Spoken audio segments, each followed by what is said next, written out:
So what I'm learning is that when you have a dog, recycling an old yogurt container is quite easy. You ready, Gussie? All you. Sit. Come on.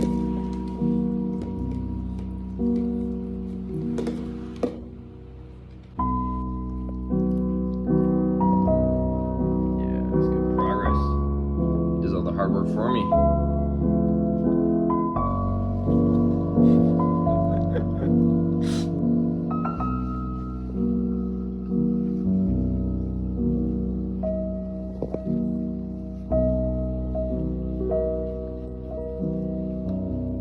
And just like that, perfectly clean.